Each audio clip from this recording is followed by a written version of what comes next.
आचार्य धीरेन्द्र शास्त्री का एक अपना औरा है देश में, देश के बाहर। जहां वो कथा कहते हैं लाखों लाख लोग जाते हैं सुनने, और वो अपने इस बागेश्वर में छोटा सा इलाका है, मध्य प्रदेश का पिछड़ा इलाका है, वहां वो देश का एक बड़ा कैंसर हॉस्पिटल बनवा रहे हैं। अरे श्रीमती जी, कुछ तो सस्ता लो, बचत करो। नहीं श्रीमान जी, सब बढ़िया लो, रहने दीजिए। इसमें क्या खास बात है? थोड़े में ज्यादा स्वाद, यही तो है इसकी खास बात। वाओ मामा, क्या स्वाद है। अरे मेरे राजा,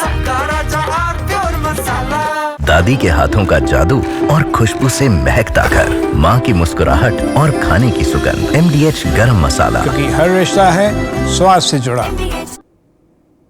ये बैठे ठाले अखिलेश जी को क्या सूझी के बागेश्वर बाबा पर अटैक कर दिया, बोले कि तो वो तो अंडर टेबल डील कर रहे हैं। नावेद शिको, हाँ जी, इस बात में कोई शक नहीं है कि अखिलेश यादव के अंदर एक सटपटाहट कहां से पैदा हुई है और वो रिप्लेसमेंट चाहते हैं। हुआ क्या है कि लोकसभा चुनाव से पहले विपक्ष के पास एक रास्ता था जाति की राजनीति को आगे बढ़ाना, जिसको सामाजिक न्याय की लड़ाई भी कहा जाता है, जिसे पिछड़ों को अग्रिम पंक्ति में लाना भी कहा जाता है, जिसमें दलितों को हक दिलाने की बात भी कही जाती है। ये मुद्दे एक जगह पे आके बैठ गए थे, सेट हो गए थे, जिसको कहा जाता था जाति की जनगणना। इसमें सारी चीजें समायोजित हो गई थी और ये मुद्दा पॉलिटिकल मुद्दा बन गया था और कहीं ना कहीं किसी रफ्तार से ये चलने लगा और उत्तर प्रदेश में तो इसकी धमक दिखाई दी और समाजवादी पार्टी ने अच्छी जीत हासिल की। यानी ये लोग मानने लगे थे कि विपक्ष का ये मुद्दा जाति की जनगणना जाति के सारे समीकरणों का आईना बन के विपक्ष का फायदा पहुंचा रही है। भारतीय जनता पार्टी ने, मोदी सरकार ने उस मुद्दे को छीन लिया और उसको कहीं ना कहीं ठंडा कर दिया।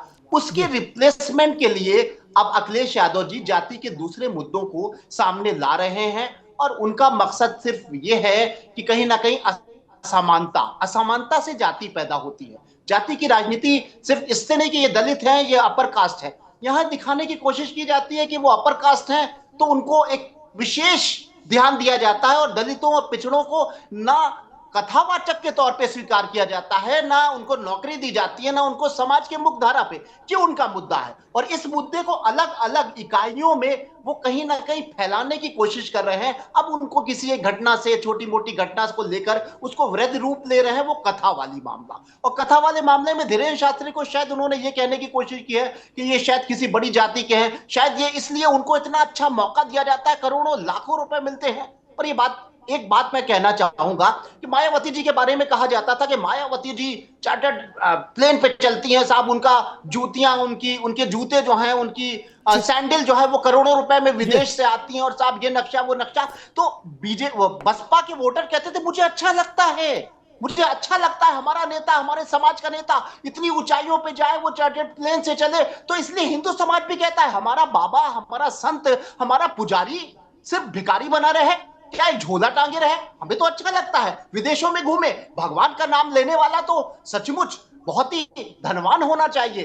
तो ये बात हिंदू समाज को अच्छी लगती है, उनके बाबा अगर विदेश में हैं। लेकिन हाँ, ये जरूर है कि अखिलेश यादव के इस सवाल में जरूर दम है कि पारदर्शिता होना चाहिए। अगर कोई महंगा बाबा है और वो 1 करोड़ में अपनी एक कथा कह रहा है तो वो अंडर टेबल अगर होती है तो गलत है, वो उसकी पारदर्शिता होना चाहिए और ये दिखाएं 1 करोड़ रुपए इस कथा में आया, ये हम इसकी चैरिटी कर रहे हैं, हम समाज के लिए, हिंदू समाज के लिए, भारतीय समाज के लिए अस्पताल बना रहे हैं। लेकिन ये बात तो सच है कि पैसे की वो पारदर्शिता नहीं होती है और भगवान का नाम लेते हैं, बहुत अच्छा है, बहुत अच्छी बात है। ठीक है नावेद भाई, बड़ा अमाउंट ठीक है नावेद भाई, राजनीतिक दलों के नेताओं को यह कहने का नैतिक अधिकार कतई नहीं, 1% भी नहीं कि पैसे में पारदर्शिता होनी चाहिए।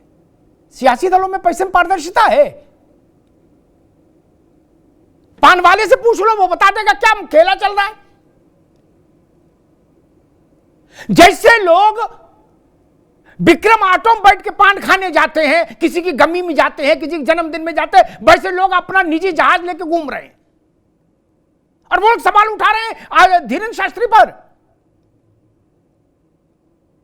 आपके पास 2-2, 3-3 जहाज कहां से आए? ये पानी से चल रहे हैं।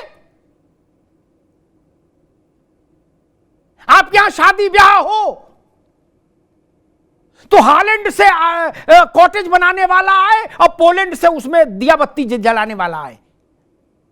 गलत कह रहा हूं क्या? पारदर्शिता थी। नावेद भाई ने कहा कि नहीं, हाँ ये बात ठीक है, पारदर्शिता, वहां पारदर्शिता थी। शादी में कितना खर्च हुआ है, पारदर्शिता है क्या? ऐसे जहाज उतरे थे नावेशिको, आप तो पुराने आदमी हो, जैसे चमनगंज में ऑटो नहीं रुकते जितने आते हैं, उससे ज्यादा जहाज आए थे कि नहीं आए थे? आए थे कि नहीं आए थे? वो कहां से आए थे? एक जहाज आने का मतलब 10-15 लाख रुपया का मामला। ये स्विस कॉटेज कहां से बनी थी? वो लोग धीरेन्द्र ब्रह्मचारी पर, धीरेन्द्र शास्त्री पर सवाल उठा रहे हैं भाई। अच्छा, हम कह रहे ठीक है यार, रावत जी आपको बता रहा हूं, अगर यही है कि धार्मिक लोगों के मामले में पारदर्शिता आए तो काहे को अकेले धीरेन्द्र शास्त्री? इनसे भी पूछो, इमाम बुखारी के भी जीवन में पारदर्शिता की मांग करें अखिलेश जी। उनकी खेती है क्या, या ब्रेड बटर की दुकान है उससे बेच के पैसा कमा रहे हैं? उनसे पूछो ना, उनकी शेरवानी कहां सिल रही? ना को गलत तो नहीं कह रहा, उनकी शेरवानी कहां से सिल रही? अजमेर शरीफ वालों की कहां सिल रही और निजामुद्दीन वालों की कहां सिल रही? ये भी तो पता करो। कव्वाली गाने में पैसा आता है? नहीं ना। तमाम का बाल घूम रहे भूखे प्यासे।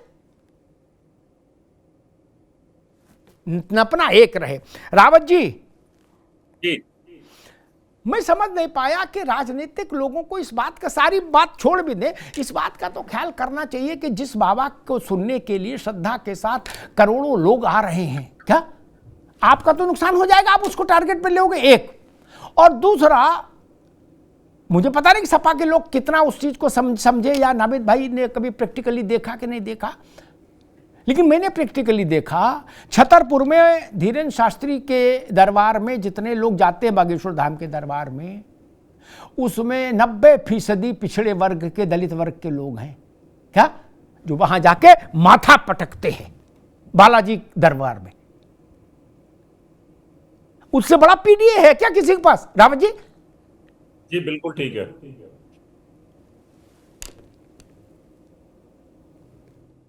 आदरणीय अमिताभ जी, जी कहते हैं ना, 100 चूहे खा के बिल्ली हज को चली। राजनीतिक लोगों को तो ये कहने का अधिकार ही नहीं है कि पारदर्शिता होनी चाहिए। उनकी पार्टियों में पारदर्शिता नहीं है, उनके पार्टी के फंड में पारदर्शिता नहीं है, तो धार्मिक लोगों पे क्या उंगली उठाएंगे वो लोग? उनके टाइम पर जो घोटाले और घपले होते रहे, उनकी पार्टी के जो विधायक और एमपी छोड़ते रहे, इस वजह से छोड़ते रहे कि हम इतना फंड दे ही नहीं सकते। क्या जन्मदिन की बात हो और चाहे किसी विवाह शादी के फंक्शन की बात हो। इसलिए किसी साधु संत के ऊपर उंगली उठाने से पहले अपने आप को झांक लेना चाहिए कि हम कहाँ हैं और कहाँ खड़े हैं, हमारी पार्टी कहाँ खड़ी है। क्या हम वाकई पीडीए के अंदर जो लोग आते हैं उनके हितैषी हैं? क्या जो बागेश्वर बाबा जो इस समय हिंदुत्व की जो पताका लहरा रहे हैं, उनके पास कोई विद्या है, उस विद्या का प्रयोग करके अगर पूरी समाजवादी पार्टी के सारे लोग इकट्ठे हो जाएं, उनके कार्यकर्ता इकट्ठे हो जाएं, तब इतनी भीड़ नहीं हो पाएगी उनके पास में। और बुराई तब कोई करता है अमिताभ जी, अपने से ऊपर वाले की बुराई करता है। अखिलेश जी को इस बात का एहसास है कि जो बागेश्वर बाबा के यहाँ पर जो भीड़ होती है वो उनके यहाँ कभी हो नहीं सकती, और कभी जिंदगी में वो इतनी भीड़ सोच भी नहीं सकते। इसलिए उन्होंने उंगली उठाई है।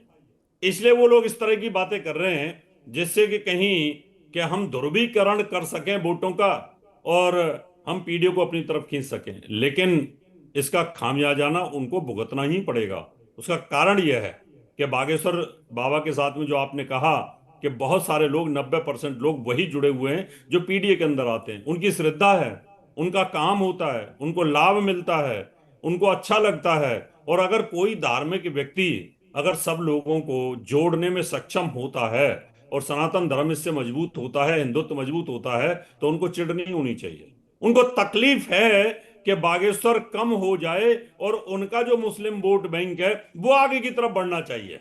उनको ये है दिक्कत। बागेश्वर बाबा से दिक्कत नहीं, उन्होंने आरोप लगा दिया अंडर टेबल ले रहे हैं। उनको दिक्कत, उनको इस बात से दिक्कत थोड़ी है कि कितने चर्चों के अंदर पैसा कहां से आता रहा है और किस प्रकार से कन्वर्जन होता रहा है। उनको इस बात से थोड़ी है कि कहां से पैसा आता है, जो इस्लाम के जो स्कूल चल रहे हैं, मदरसे चल रहे हैं, उनमें कहां से पैसा आता है। उसकी पारदर्शिता की कभी बात इन्होंने नहीं करी है कि वो लोग कहां से फंडिंग करते हैं और कहां से इस प्रकार की फंडिंग होती है, उसकी पारदर्शिता की बात नहीं करेंगे। लेकिन हिंदुत्व के ऊपर, सनातन धर्म के ऊपर बहुत आसान होता है उंगली उठाना और उसको बदनाम करने की चेष्टा लगातार समाजवादी पार्टी करती रही है, आगे भी करती रहेगी। आज तक भगवान राम के दर्शन करने के लिए नहीं गए। इससे ज्यादा विरोधाभास और क्या हो सकता है? इससे ज्यादा विरोधी हिंदुत्व के लोग ये क्या हो सकते हैं? भगवान राम पे गोली चलाने वाले, उनके समर्थकों के ऊपर गोली चलाने वाले, इससे ज्यादा और क्या कर सकते हैं? इनके मुंह से हमेशा सनातन का विरोध ही निकलेगा। कभी इनके लिए पॉजिटिव में अमिताभ जी निकल ही नहीं सकता, क्योंकि वो तो खानदानी डीएनए है इनका। ठीक है रावत जी। अरे श्रीमती जी कुछ तो सस्ता लो, बचत करो। नहीं श्रीमान जी, सब बढ़िया लो, रहने दीजिए। इसमें क्या खास बात है? थोड़े में ज्यादा स्वाद, यही तो है इसकी खास बात। वाह मामा, क्या स्वाद है। अरे मेरे राजा, दादी के हाथों का जादू और खुशबू से महकता घर, माँ की मुस्कुराहट और खाने की सुगंध। MDH गरम मसाला। क्योंकि हर रिश्ता है स्वाद से जुड़ा।